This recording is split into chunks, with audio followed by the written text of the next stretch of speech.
There's not one guy, one person in the history of this program that's bigger than the program.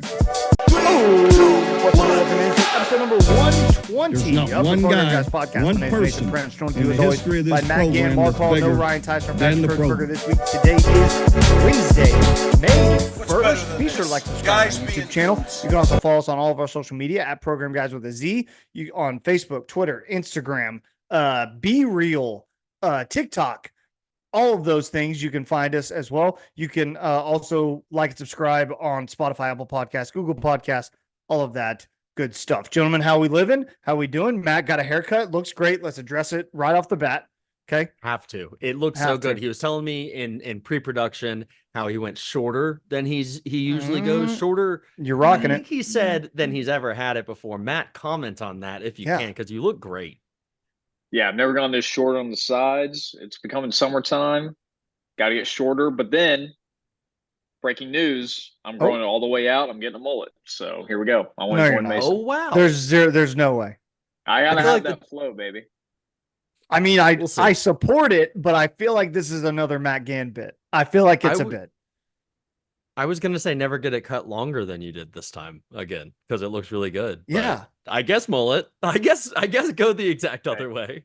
No. So what I do, just for reference, last point here is I always take a picture of Ryan Tyson because his hair looks always to my barber. And I say, hey, I know you don't know this person, but I want to look exactly like him. So that's usually my reference point. If you're looking for $100 haircuts, Ryan Tyson's the guy to ask. That's a fact. That's a fact. $100 haircuts and $200 pants. That dude. The dude. His pants look comfy all the time, though. He does, man. He never look uncomfy. He's got comfy pants. Nobody's ever said differently. Well, if you're still with us, welcome in. Glad you're with us.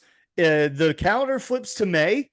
We are that much closer to football season, that much closer, really, to SEC media days where I feel like it actually starts. Go ahead, Mark. The transfer portal has closed. Transfer portal's April closed. 30th is the last day. So there might be some guys trickle out as departments process them, but the portal as we know it is guys are done. You can't enter now. It's May 1st. Yep. That's something to keep an eye out for. We saw some guys enter the portal from OU this past week. We'll probably touch on those as well. But off the top, we want to go ahead and get started with a commitment from Portland Gilroy. He's a 2025 four-star cornerback. This is the 247 has him as a four-star. I think he's a consensus four-star as of now. If that's not correct, I believe it is correct though. But he has committed. That is according to his own mouth. He tweeted it out, the whole Hayes Fawcett graphic and everything. So Cortland Gilroy is Guillory. I just got it pulled up. Really? Guillory. Cortland Guillory. G-U-I-L-L-O-R-Y. Oh yeah, I guess the O. Yeah, you're right. Yeah, Guillory. Okay, you're right. Guillory. He has committed. Jay Valai's been working. I said this to Mark before the show started. Jay Valai has really been working because not only do you have Guillory, but you also have, dang it, where'd he go? I had him and then I lost him. You have Tristan Haynes as well from Carl Albert. He's a four-star corner. He's not yet committed. He's not committed. But Trinae Washington is. Yes. There's actually is a bit of a logjam there because Kobe Sellers is another corner out of the Houston area that is announcing his commitment.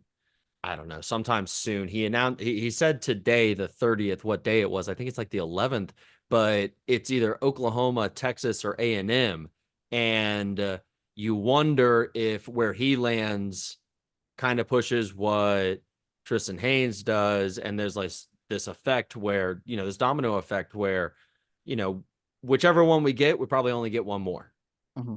If we even get one more. Correct. Matt, your thoughts?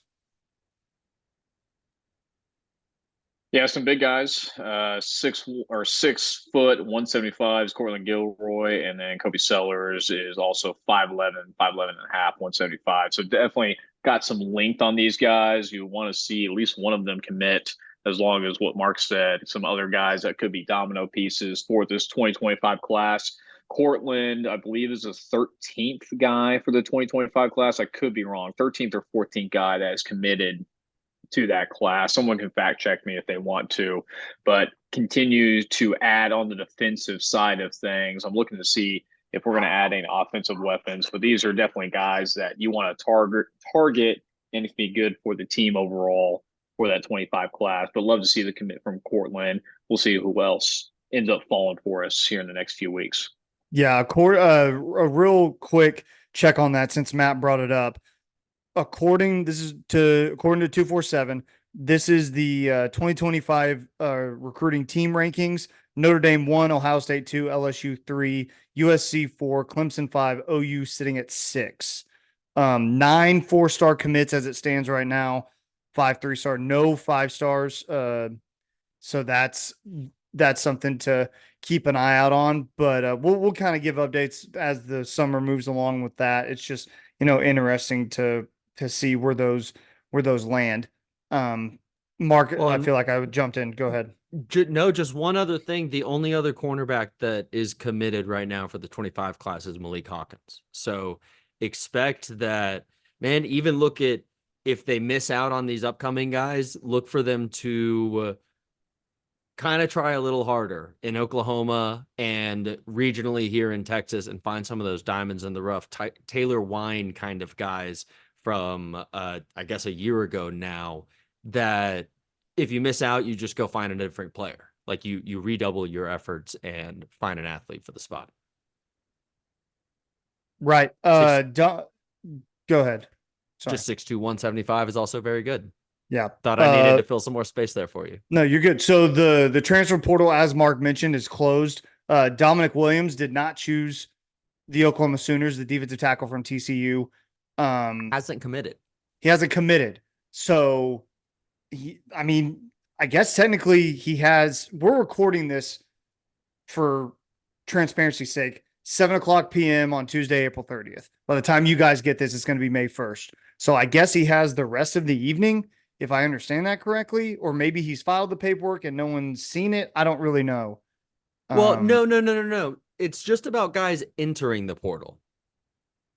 Oh yeah, so he's still doing his whole process. Okay. Yeah. He's going on his visits still, and as long as he doesn't, sign with Texas, that's kind of where it's going. Like he's still doing his thing. He just hasn't chosen Oklahoma yet. Yeah. Okay. That was my confusion. There's he's looking at Texas. And he visited Oregon, OU or Colorado, Oregon. and I think LSU. Yeah. Or no, he canceled his OU visit. If I'm not mistaken. He came to OU. He just wasn't going for the spring game. Is that what it was? I thought he was going to come for the spring game and then didn't, and may have moved it around. I know he visited Oklahoma. I don't know the timing of it. I was getting back to the country. Only now logging back in. Yeah, Matt, what do you think of the recruiting tactic of offering Dominic Williams' younger brother? And do you think we run the risk of being the big brother school? Because only the big brothers seem to be the prizes for us. Go ahead. Yeah, it seems like we've done this a little bit with some brothers that are already in OU's facilities, as well as offers out there as well. But this is the kind of guy that you need. Coming from TCU, he's already had 2 great years. He's really known for being a good run stopper, but he received freshman All-American honors back in 2022 when they went to the national title game, where he had 27 total tackles, 4.5 for loss, and 1.5 sacks during that season. Again, only at 18 years old was he during that time frame. And then he follows up this year with having 33 tackles, 5 tackles for loss, and 3 sacks, where he received Big 12 honorable defensive lineman of the year. And this guy is 6'2", over 320 pounds. I mean, this is the kind of plug-in guy that you want on your defensive line, especially with OU's defensive line being so young. I mean, there's not a lot of veteran presence other than maybe like an Ethan Downs on the edge, or a PJ who's coming into his 2nd, 3rd year as well. But having a guy like this to be more of a, quote unquote veteran presence, but really a guy that can plug up those holes in the SEC. This is the kind of guy you want along with some of the young, energetic talent that we have coming in to really have a nice blend. But this is obviously he's going to be well sought after in the portal for quite some time. So I don't see him making the decision anytime soon until he vets it all out. But this would be a huge win for OU if we can get him. I'd expect him to decide in May, and then like hit it really hard. Be there in time for summer workouts in June and July, and run into fall camp like that. I mean, obviously, it's not going to wait till fall camp for anybody, but I think the timeline of that one hit like mid-May sounds logical. I would think, kind of get through the school year, the school's out, and they have that break right after school's over. That's like, I think like a couple weeks, because I think in June is when we had some technical difficulties. But we're back, and wrapping up my point on Dominic Williams. I think, like Matt said, he's a plug and play guy. Got to do whatever you can to get him. I don't know what Oregon and what Texas are offering him. It's probably a lot.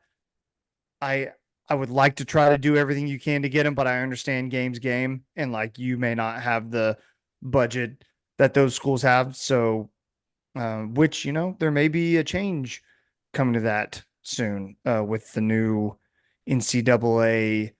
They're trying to like get regulations in place and trying to rein in what they've already messed up. It's profit sharing. They're getting to a point that is actually a pretty good place, because they're going to be sharing profits with the players and allow the players to collectively bargain in some kind of way. Mm-hmm. I don't know how you do that without giving them employee status, but I'm not an employment lawyer or anything like that. So it's progress. I think it's real progress. Yeah. It's a good thing. Cool. Also go ahead, Mark. Just one guy that Matt didn't name that I'm looking to see on more the edge, not in the interior, but our Mason Thomas. There's been 2 years now of flashes, and I want to see that guy put it together because he's a really toolsy player, but just one guy that as Matt was speaking, I thought about. Yeah, I agree. I feel like he hasn't hit he hasn't hit his ceiling yet. And I don't know what that ceiling looks like, but I don't think he's hit it yet. So I'm curious to see what happens there. Kobe Sellers, Mark mentioned earlier, he's committing. I lost that date. May 11th, I believe, is his commitment date. Mark mentioned that earlier. Just want to drop it in one more time. So May 11th. Yep. Justin Harrington transfers. He decided, right? He decided to school. Washington. Committed to yes. Washington. Always knew he was an ACC guy. Truly. Yeah.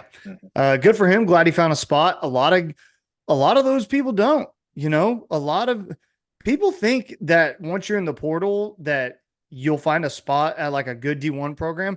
That's not the case. Trajan Bridges is playing at University of Central Arkansas next year. That's a 5-star wide receiver. Which is also, it's also a reflection of Trajan Bridges a little bit. Yes. Yeah. You can't, you're right. The athlete was always there. The decision-making was not. So he kind of only has himself to blame for that. But like, that just goes to show, like, if you're in the portal, not everything is, you're going to go to a D1 or FBS program, a big FBS program, and like be a cog in the machine. Like that's not how it goes for a lot of people. Well, it took Oklahoma until Justin Harrington and rising sophomore corner Josiah Wagner committing to Cal for anyone to enter the portal that we felt like was of consequence. I mean, we can just be real about that. Yeah. And also, they're the first guys that have found, D1 power, whatever homes in the portal on the other side of the portal. So it's an interesting exercise in kind of like, you're always trying to maintain that perfect 85 scholarships, and that's not always easy. Those two were the first and hopefully the last, but I bet we have more coming on the Oklahoma side of things too. Yeah. Matt, anything to add right there? Nope. Cool. Love it. Let's go ahead and circle the wagons, Matt. We got some stuff to get to. Go ahead and take us through it, brother. It has been a while since we did a circle the wagon segment. Too So let's catch long, up on people are some. saying. Too long. Too long, people are saying. They've been asking for it, and thou shall deliver. Let's start with them. OU softball, 45-4, 21-3 in conference play. They recently swept the University of Central Florida. They have a huge series this upcoming weekend against the number 4 OSU Cowgirls, who obviously we always have some history with, but they will be coming down to Norman and to Love Field before the Big 12 tournament starts. And OU has struggled against better opponents, even though they only have 4 losses in total. Some of those games, the bats go cold, so be really interesting, especially OSU having a good pitching rotation to hopefully continue to get those bats hot as they enter again Big 12 tourney play after this weekend series. Patty Gasso, as you guys know it, hit another major milestone, getting into the top 4 in total wins with over 1,500 career wins, puts her top 3 all time, only behind Mike Cadera, who I believe was the Arizona head coach. I could be wrong, and Carol Hutchins, who sits out top at 1707. So if Patty continues to stick around for the next few years, she could easily catch both of these coaches ahead of her. But again, just another huge milestone. And speaking of Bedlam this weekend, Patty did confirm, I forgot what source you talked to, but she did confirm Bedlam will continue next season at Hall of Fame Stadium. So as we know, as OU, not just football, but other programs enter the SEC, what was going to stick with OSU sports? And it looks like softball is continuing to stick with Bedlam. So always good to see. It was a press conference. She had just a regular weekly press conference, and that's when she announced it. She was asked. Gotcha. Yeah. So even though football, I saw a tweet on the Bedlam thing, and this person was very vindictive, and they were like, I think until they agree to play us in football, we shouldn't play them in anything. Just go wholehearted with it. Yeah, see, I'm actually into it. I'm into it. Because I think we would schedule them. We'd find time in the schedule immediately. Oh, yeah. They're crying crocodile tears over the whole thing. And I don't know why. You won the last one. Yeah. Play the game. Yeah, they're definitely it feels like they're running from a fight in a lot of things. Because I see a lot of, and again, Twitter's not a real place, but a lot of OSU fans just tweeting out about how they won the last one and that's what matters. And I'm like, I mean, yeah, if I won the last one too, I probably wouldn't want to play another, especially if if I've only won 15 in the entire series. I wouldn't want to play another one. No, but I get Think about the way Texas fans were after 49-0, and now imagine you had never tasted such success. Mm-hmm. Yeah, it's bad. All right, go ahead, Matt. Sorry, we interrupted. No, all great points. I'll go to the other diamond. That's OU baseball, who continues to really roll in Big 12 play. They're 26-16 overall, 15-6 in Big 12 play. They're actually currently first with OSU and West Virginia right behind them. I believe they have at least one game on them both, but they did lose a pretty big series this week, 2 out of 3 to Texas. And a little bit of controversy the last game. There was some inclement weather throughout the weekend that posted some delays, but the game on Sunday was called after the 7th inning when Texas was up 12-10. And I think, and again, not a huge baseball expert, I think after a certain inning, due to weather, they'll call the game, which it seems like in this case. And I saw some tweets and pictures of coaching, or both the coaches talking afterwards. I'm sure there was a little bit of back and forth, but again, not sure who decides ultimately whether the game gets called. If that's a regulation, the coaches call it. Not exactly. It's a Big 12. It's a Big 12 time of day, right? Yeah, it's the Big 12's decision, and the Big 12 sends word to the umpire, and the umpire informs the teams.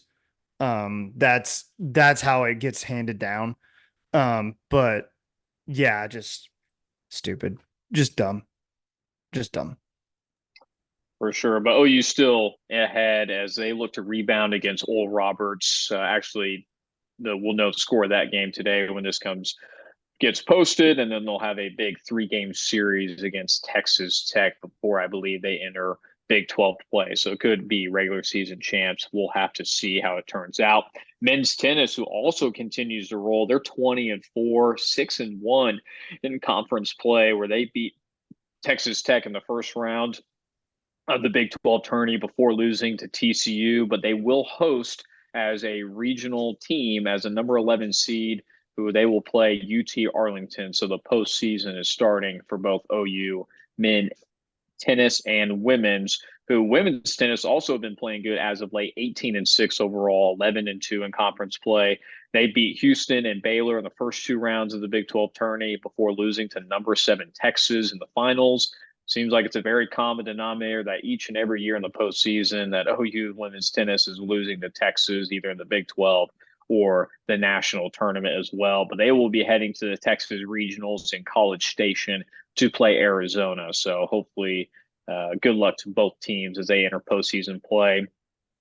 Big transfer portal news for 2 teams. Let's start with OU women's basketball, picking up one of the most highly recruited or highly transfer portal rank, picking up Raegan Beers. I mean, what a last name. I mean, come on down. And she is from Oregon State. Let me get her stats pulled up, had an incredible year. A dog.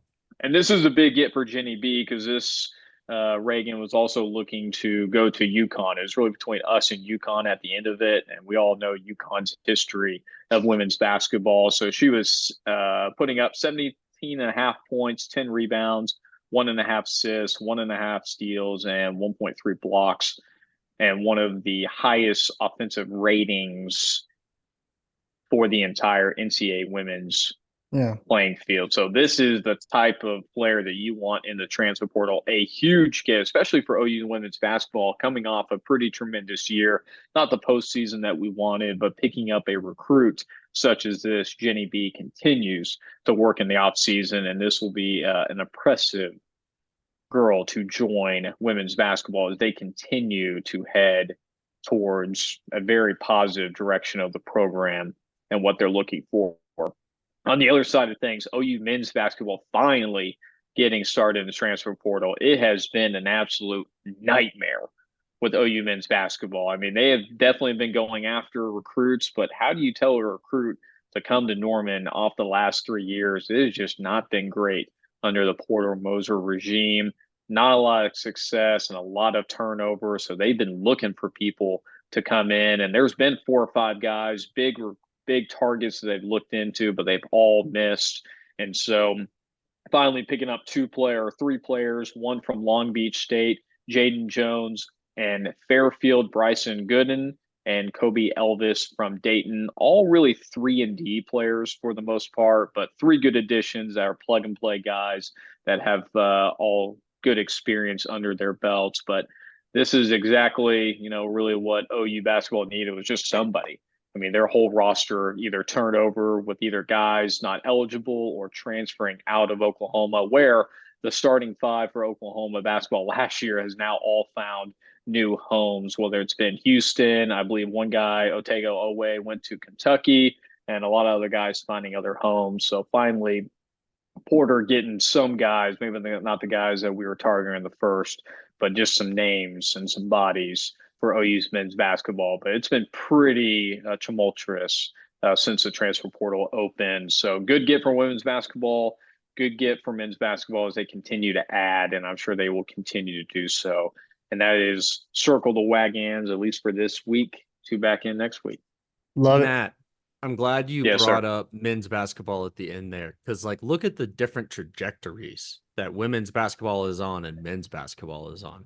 Men's basketball had 3 big in-state guys all tell them no thank you, and Jenny is able to go into a recruiting battle against Gino Oriema and come out victorious.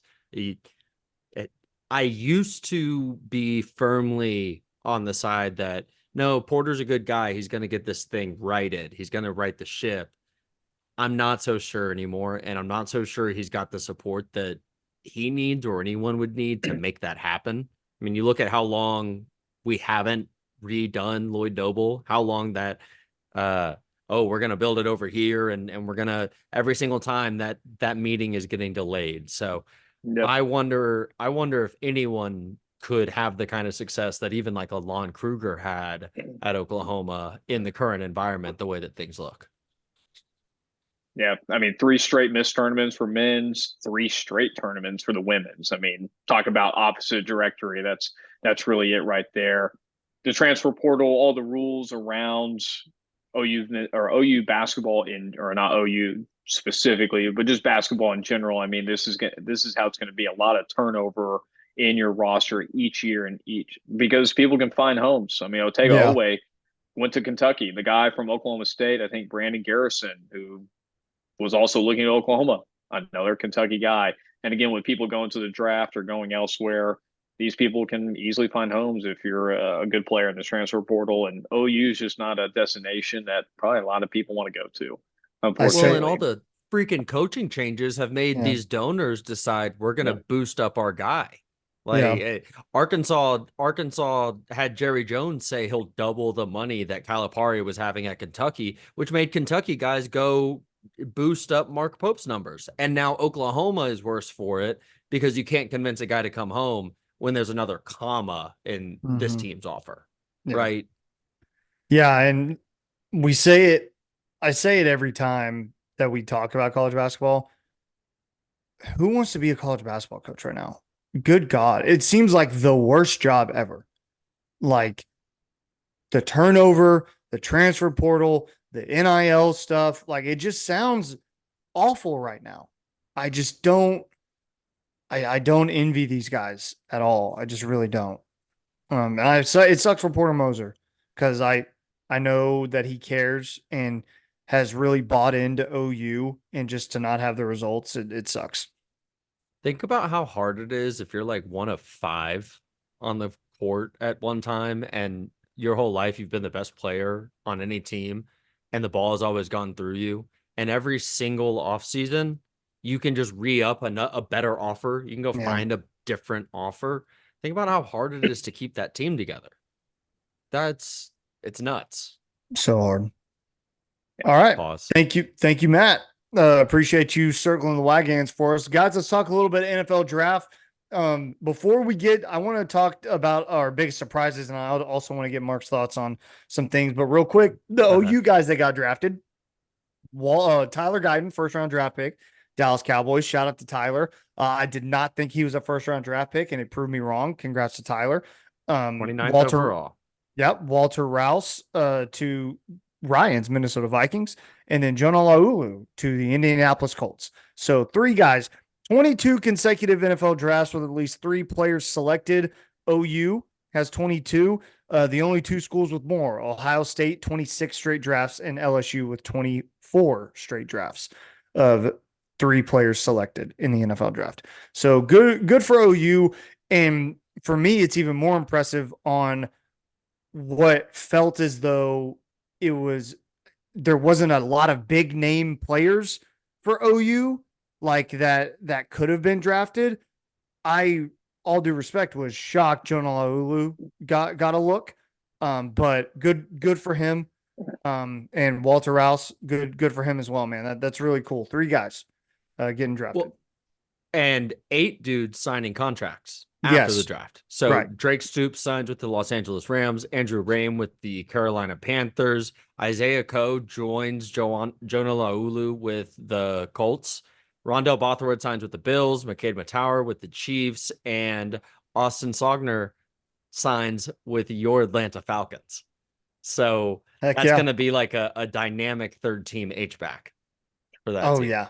Dude, dynamic. Dynamic, baby. I'm really excited for Laulu in particular. The Colts love their athletic dudes that didn't really put it all together previously. And I think that's a good spot for him because they're going to invest in him, I hope, because he's got all the tools. We saw it during his testing. I think that Laulu is an untapped resource that even Todd Bates wasn't able to quite, mold in his first 2 years. Yeah. Matt, your Packers didn't take a single Oklahoma Sooner. Are you ready to convert to the Jets yet, or what's the deal there? Yeah. No, but one thing I will say is that for any offensive lineman looking for a home, Bill Beanbaugh just continues to churn out first round draft picks. I mean, Mason, to your point, even though we didn't have a lot of big names, man, when it comes to offensive line, if you look at just the last 5, 6, 7 years, guys are going the first round. So if you have the dream of making it to the NFL and playing for starting and playing, come on down to OU because Bill Beanbaugh sure knows how to turn them out each and every year, even with guys coming in and out. You know, some of these guys aren't even people that he recruited himself or maybe had a partner in recruitment, but ended up transferring to Oklahoma, right? And so Tyler Guyton being one of them, coming from TCU, and Walter Rouse coming from Stanford. So I think it says a lot that when you can have that type of consistency of getting talent, molding them, and getting them to the NFL, I think if you're an offensive lineman, why wouldn't you want to come to the University of Oklahoma, among other schools? Great point. 4 out of 5 starters on the 2023 offensive line are joining NFL teams. When you add Still McKay think Matauer and Andrew Rame, should have come back. Still think Andrew Rame should have come back, but hey, he's signing a camp contract. That, I mean, good for him. I hope he makes the roster. But should have come back. But that's just the Panthers offensive line is so sorry he might end up starting. Like that team is terrible, but yeah, he could be starting for Oklahoma next year. The Panthers dropped a hype video of Bryce Young throwing to Adam Thielen today, and it's just like, fam, that's what we're doing. Icky. That's gross, man. No, man.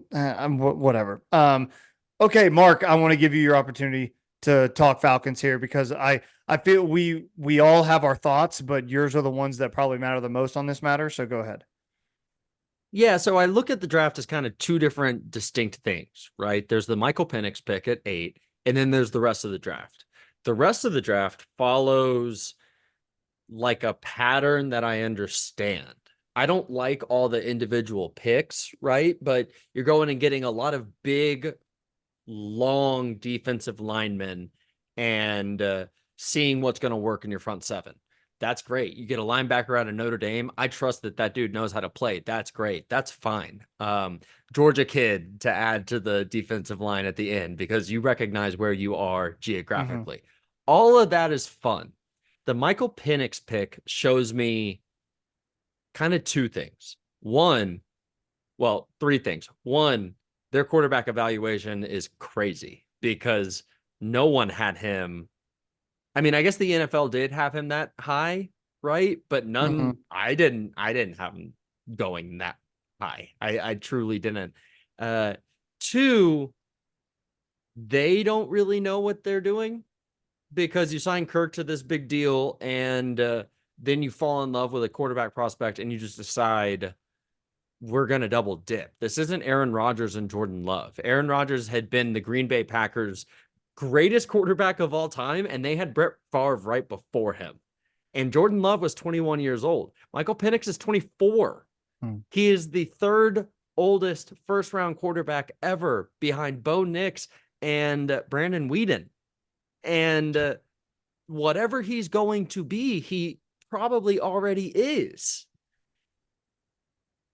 And 3, it makes me think that Terry Fontenot and Raheem Morris, the GM and head coach, are looking to extend their own jobs, even if this Kirk thing doesn't work, because they can go back to Arthur Blank and tell him, hey, guy, our whole plan was around Penix. This was just to get us there. So you can't can us before that. And anyone who's making decisions in that kind of way probably isn't making the best decisions.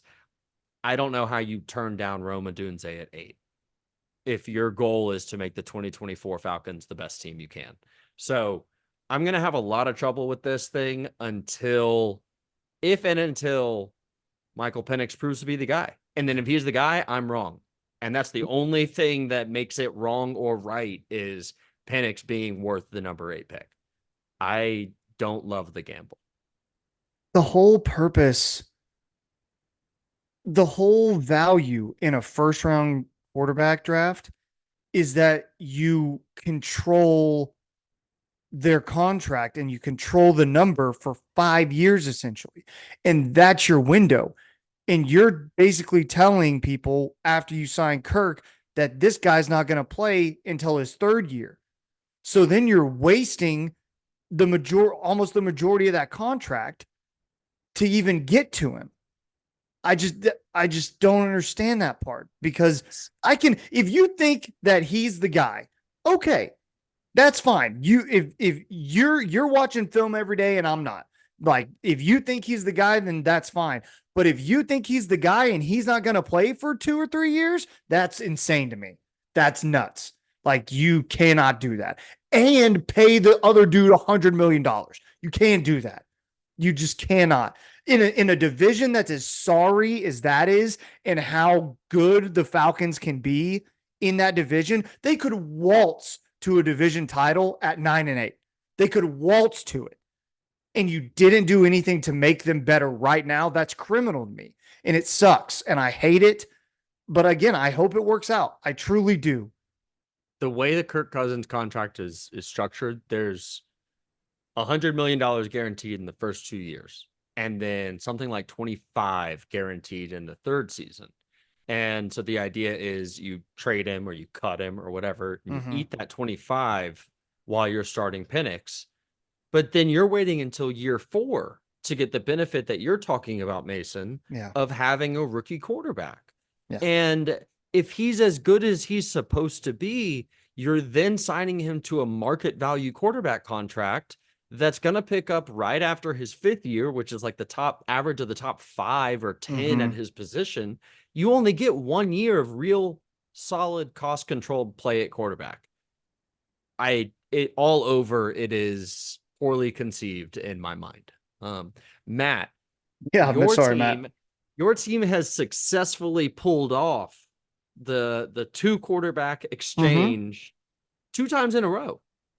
No one in the entire world, other than Packers fans and Aaron Rodgers fantasy owners, apparently, can say that. What do you think of what the Atlanta Falcons did? Well, I think I texted you right when they took him that it reminded me of what happened in 2021. Even though the situations are different, I was very appalled that the Packers, coming off a loss in the NFC Championship, would do everything in their power to give themselves a better chance to get over the hump, because they've been there before and they couldn't get past the 49ers. What does that team need? And they ended up drafting a quarterback that year. So hindsight is always 2020. In the moment, I felt they should have added another offensive weapon or someone on the defensive line to help them get over the hump to stop the run game, because that's what we got crushed by.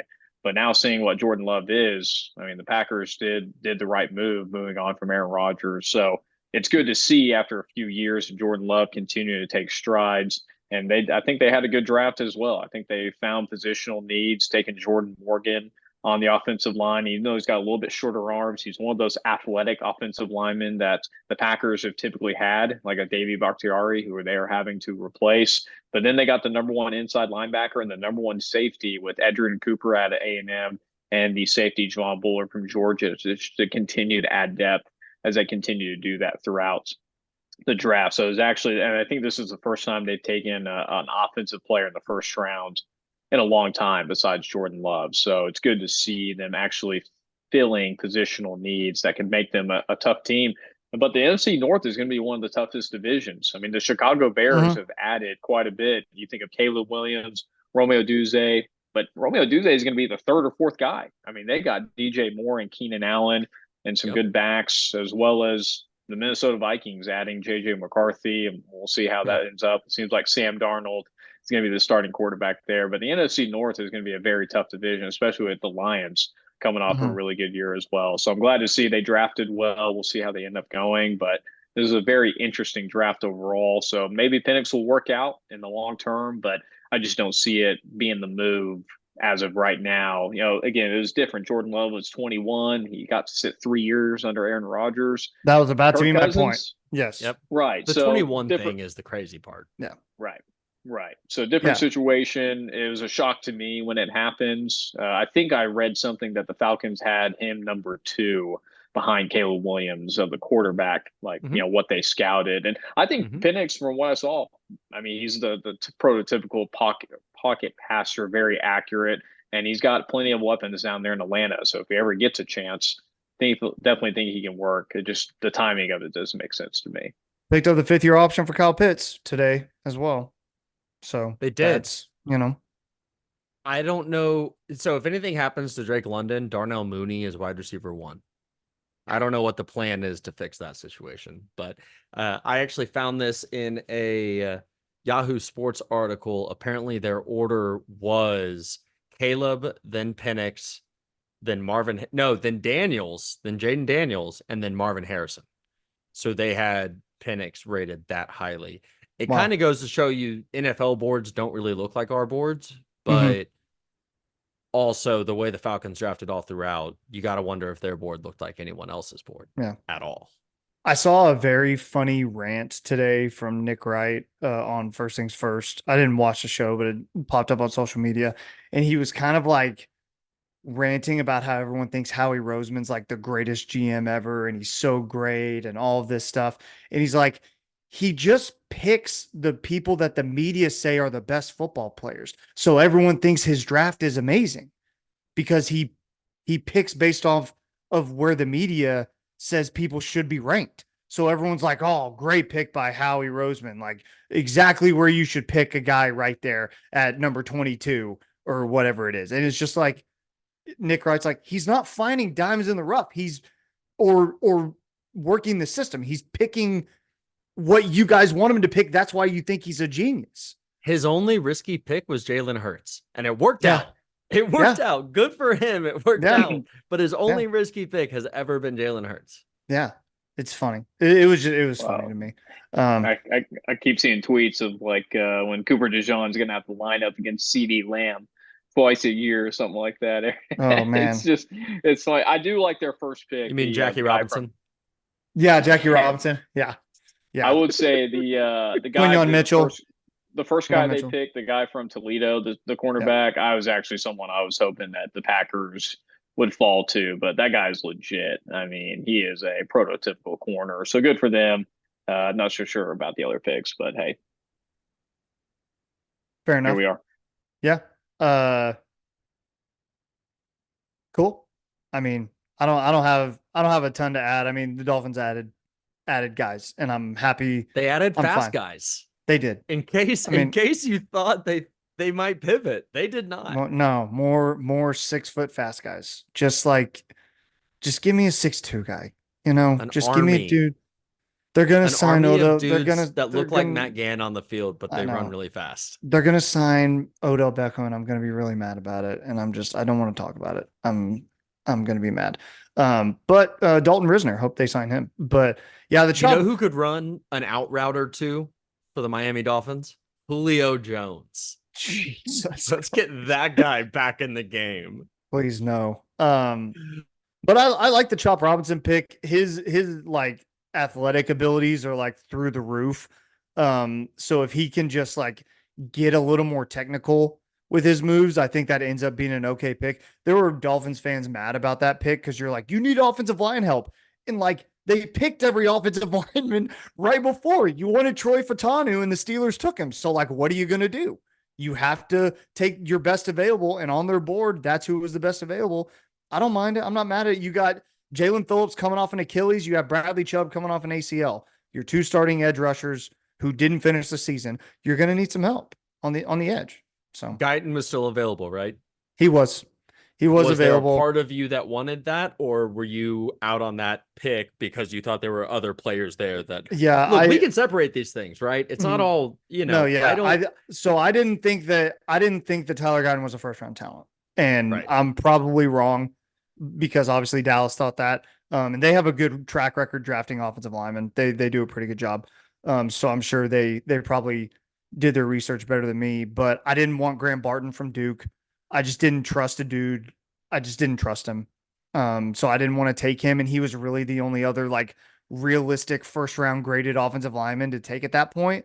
So I was just like, if you're not going to take an offensive lineman, then don't take a defensive back. That was kind of where I was at. Like if they would have taken Xavier Legette, I would have been fine. If they would have taken, I don't know. I didn't want them to take Quinyon Mitchell. just because I didn't want a defensive back. So I was happy with Chop Robinson. I at first I was kind of I took a video of myself of them announcing it and like tweeted it out, and I was kind of just like, yeah, fine, it's okay. And I've kind of convinced myself over the past couple of days that it's cool. I'm cool with it. And they drafted an offensive lineman in the second round, so it's fine. They'll be okay. Around to I it. don't know how good that guy's going to be. He's massive, but he lets everybody into his chest. But it's fine. Whatever. Oh. Okay. That was our NFL draft talk, and now we'll do our PGP MVPs of the week to get us out of here. Matt, who's your MVP, brother? Wow. You guys know where I'm going with this. I don't. Come on now. I'm going to give it to the youngest team There it is. ever to do it in the Oh, NBA. okay. Oklahoma City Thunder. Not only are they the youngest team to ever claim the number 1 seed, but they're also the first team or the youngest team ever to win a series as they swept the Pelicans last night. Also, NBA Head Coach of the Year Mark Daigneault leading this team, getting those awards not only from his peers but also from the NBA as well. So good for him. But also, got to give an individual MVP to my guy, Lou Dort, the Dortch Chamber, who was absolutely dogged on Brandon Ingram. I want you guys just to hear these stats real quick. Throughout the 4 games, 166 possessions, Lou Dort was guarding Brandon Ingram. Brandon Ingram in those 4 games, this is 4 games, not just one, 28 points, 4 assists to 4 turnovers, 11 for 33 field goals made, and only 2 3-pointers. Lou Dort was living rent-free in Brandon Ingram's head during those 4 games. If it wasn't for his defensive performance on one of the best players, offensively speaking, I don't know how the Thunder get away. Now, if Zion Wilson's playing, a little bit different, but the individual defensive performance that Lou Dort did on Brandon Ingram had him absolutely spinning. Oklahoma City Thunder, the coach, Lou Dort, moving on to the semis. That's my MVP this week. Gun to your head. Dallas Stars Yep. or Oklahoma City Thunder? Thunder. There's a huge lead. Thunder by far. Okay. But the Stars did get a good victory last night, so happy for them. Cool. Okay. All right, Mark, let's hear Skip it. me. I had one. Mason, go. Okay. I have a LVP, and I want to find the exact tweet. Shedeur Sanders is my LVP. And he may have just made his account private because I can't find him. But there was said, I don't know that guy. He was mid. Yeah. Must have been mid. Yeah. He basically there was a kid who transferred, Xavier Smith. He said, Deion Sanders never even tried to get to know me. He was destroying guys' confidence. And Shedeur Sanders like quote tweeted it and said, I don't even remember him, to be honest. Bro had to be very mid at best. And like Colorado's got a lot of problems right now. I don't really think you need Shedeur Sanders bad mouthing guys who transferred because his dad was mean to him. I don't think that's a great look. Colorado's got a lot of issues right now. And somebody said something about Shedeur Sanders is everything that people think Caleb Williams is, but in reality. And like I'm on the record now It's that so funny. I'm on the record now. Shedeur Sanders, I don't think is that good. He's definitely not first overall pick good. And people trying to gaslight me into thinking that he's that number 1 overall pick next year. No shot. There's just no way. Next year's quarterback class is going to be the ultimate don't get bullshitted because they are going to bullshit us about all of these guys. Sanders, freaking Quinn Ewers is going to get benched and will be a top first round pick. Like it's going to happen because these guys love them some Quinn Ewers. Dude, they want us to hang our hat on Dylan Gabriel. Like, no, man. No. Just Oklahoma didn't even do that. No. Like, what are we doing? But that's my LVP of the week. I got my MVP back. It's Kendrick Lamar. It was nasty the thing that he dropped today. If you haven't listened, it's called Euphoria. And it's called Euphoria because Drake was an executive producer on the show Euphoria, which is about kids doing drugs and having sex. Kendrick is not in this for the views. He is just being mean, man. He just straight up says in this, I hate the way you talk. I hate the way you walk. He is mean about it. He polices Drake's language in the funniest ways you possibly can. And I love a good beef, and we haven't had one in a long time. This is kind of the one. So I want to see Drake come back with something in his voice, not in Tupac's voice, and really be the King Kong that Kendrick's Godzilla needs for this battle. That's my MVP, Kendrick Lamar. Took him 3 weeks, but that's fine. It's okay. Sure. It's all in his, he didn't get cease and desisted over it. That's true. Yeah, fair. The Shakur estate didn't have personal problems with him over it. That's fair enough. Fair enough. All right, that's going to do it. Episode 120 is in the books. Be sure to like, subscribe on our YouTube channel. Follow us on all of our social media at Program Guys with a Z. You can find us on Spotify, Apple Podcasts, Google Podcasts, all of that good stuff. Boys, it was great to see you as always. That's going to do it. Matt, take us out. Keep pushing it, baby. 3, 2, 1. There's not one guy, one person in the history of this program that's bigger than the program. What's better than this? Guys being dudes.